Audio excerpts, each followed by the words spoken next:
Bonjour. Moi c'est Trésor Kabongo, journaliste congolais.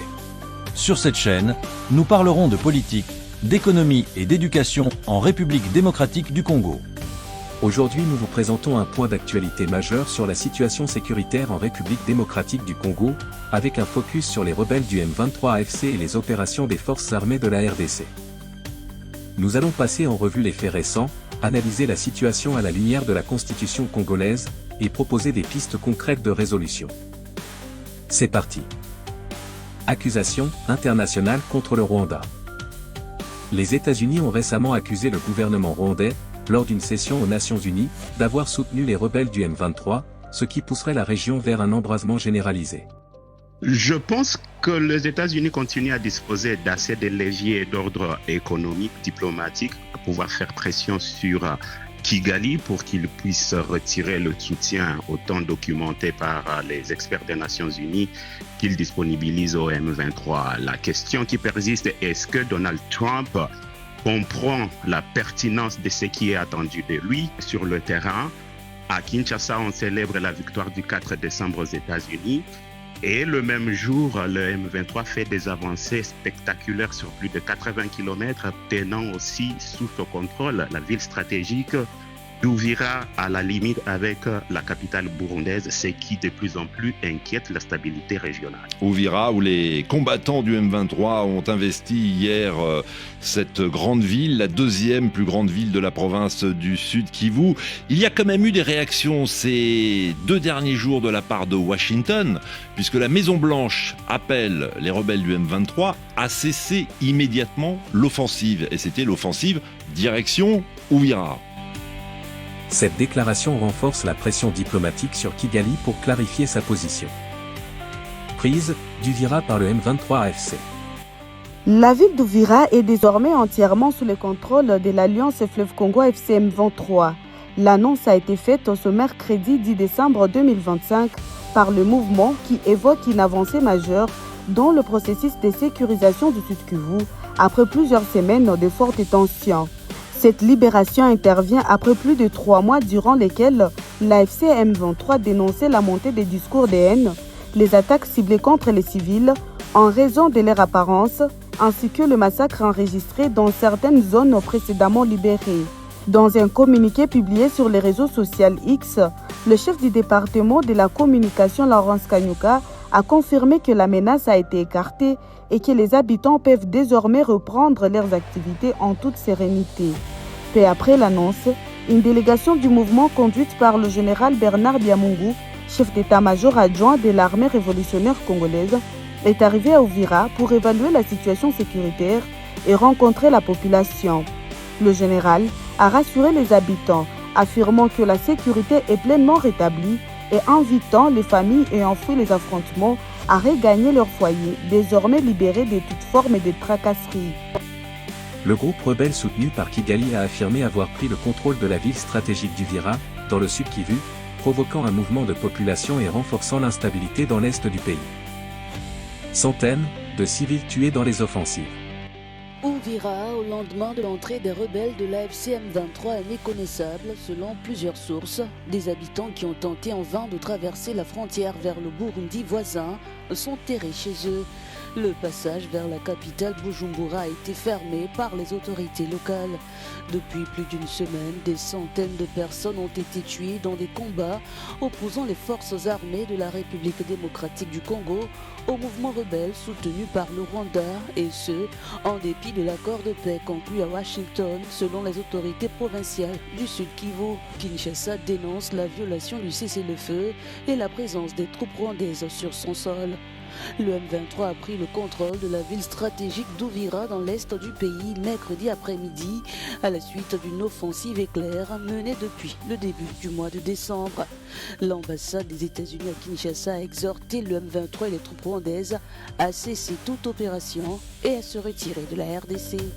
Des sources rapportent que plus de 400 civils ont été tués dans les offensives récentes, notamment autour d'Ouvira et des zones frontalières. Affaiblissement de la coalition de défense locale. À Uvira, chef-lieu provisoire du Sud Kivu, dans l'est de la RDC. Après avoir pris Kiliba, les combattants de la F-123 sont entrés à Uvira mardi soir, selon une source administrative.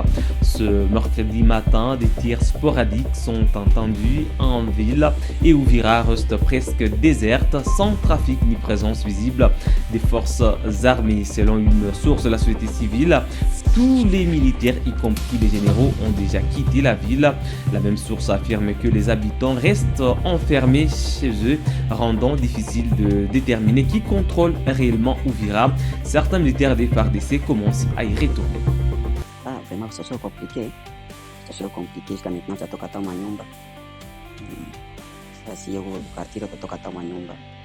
Makude bali za mwisho zinalia pa ma 6h50. Jana mardi. Kushinda mabombe, vraiment mabombe zilia grave. Na makude bali wasoda bote walitoka. Bote mshe. Tuacha tuko etone. Bote walitoka bote. Jusqu'à maintenant, comme confusion, tu as eu qui contrôle Uvira Saï. Jusqu'à maintenant, tu as eu. Les opérations conjointes FARC et milices pro-gouvernementales ont montré des faiblesses opérationnelles face aux attaques coordonnées des rebelles. Accords diplomatiques fragilisés. Plusieurs accords de paix récents, obtenus grâce à des médiations internationales, ont été mis à l'épreuve lorsque les hostilités ont repris. Accès humanitaire perturbé. Les opérations d'aide alimentaire et humanitaire sont perturbées par le conflit, accentuant la crise sociale et sanitaire dans l'est du pays. Violences sexuelles et crimes contre enfants dénoncés. Des enquêtes rendent compte d'atrocités, y compris des violences sexuelles et des attaques contre des enfants perpétrées par des groupes alliés au M23. Usage d'équipements militaires avancés. L'utilisation de drones, d'artillerie lourde et de technologies de combat sophistiquées par certaines factions a changé l'intensité et la nature des affrontements. Pour parler de paix fragilisée. Les négociations intercongolaises, organisées dans plusieurs capitales africaines, ont été interrompues ou retardées en raison de l'escalade des combats et du manque de confiance entre les parties. Tensions régionales aux frontières. 23 dans la ville d'Uvira, dans l'est de la République démocratique du Congo. Le Burundi a fermé ce mercredi sa frontière avec la RDC. Sa capitale économique Bujumbura se trouve seulement à une trentaine de kilomètres de la ville congolaise. Le Burundi avait déjà émis la crainte que le conflit actuel ne se régionalise et en vienne à déborder sur son territoire. Pour le Burundi, voir le M23 juste de l'autre côté du lac Tanganyika, et quand on sait que le M23 est soutenu par le Rwanda, ça pose clairement un vrai problème sécuritaire pour le Burundi. Des troupes burundaises sont officiellement engagées depuis 2022 auprès des forces armées congolaises pour lutter contre le M23 soutenu par le Rwanda. Une présence renforcée d'abord en 2023, puis de nouveau cette année, portant aujourd'hui les troupes à environ 15 000 hommes. En avril dernier, le président Ndayishimiye s'était exprimé sur la présence des troupes burundaises aux côtés des FARDC. Nous ne sommes pas en RDC en tant que partie au conflit. Nous avons des accords communs de défense commune entre le Burundi et la RDC. C'est-à-dire au moment où le gouvernement de la RDC verra qu'il n'y a pas de réseau de l'appuyer, le Burundi va retourner sans problème. Le week-end dernier, au moins 20 soldats burundais ont été tués au cours des récents affrontements et beaucoup d'autres auraient pris la fuite.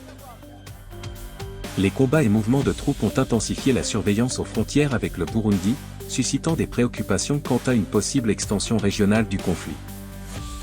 Analyse constitutionnelle. 1. Souveraineté nationale et défense du territoire.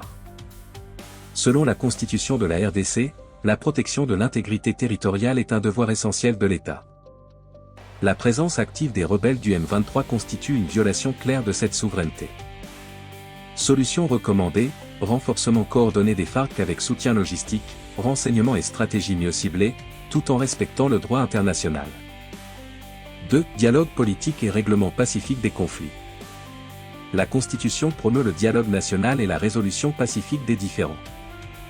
Problème identifié, les pourparlers de paix ont été fragilisés par la reprise des hostilités. Il faut un cadre de négociation plus inclusif, avec l'appui de médiateurs internationaux crédibles. 3. Droits humains et protection des civils. L'article 33 garantit le droit à la vie, à la sécurité et à la dignité. Problème observé, les viols, atteintes aux civils et attaques répétées violant gravement ces principes. Il est urgent de renforcer les mécanismes judiciaires et de protection des victimes, y compris avec l'appui d'organisations internationales. 4. Accès à l'aide humanitaire. L'État doit assurer l'accès sécurisé de l'aide aux populations en détresse. Solution, mise en place de corridors humanitaires protégés et coordination avec les agences internationales pour fournir nourriture, soins et abris. Solutions à proposer et recommandations. 1. Renforcement des capacités des FARC. Formation spécialisée. Logistique adaptée en zones escarpées. Surveillance aérienne et renseignement opérationnel. 2. Médiation internationale efficace. Relancer les négociations avec tous les acteurs. Impliquer l'Union africaine, l'ONU, la SADC. 3. Protection des civils. Zone tampon sécurisée. Programmes sociaux pour déplacés internes. Suivi des violations des droits humains. Conclusion. Voilà pour ce point d'actualité majeur concernant la RDC, le M23 AFC et les FARC. N'hésitez pas à écrire vos commentaires ci-dessous, partager cette vidéo, vous abonner à la chaîne, activer la cloche pour rester informé. Merci d'avoir regardé, à très bientôt pour de nouvelles analyses.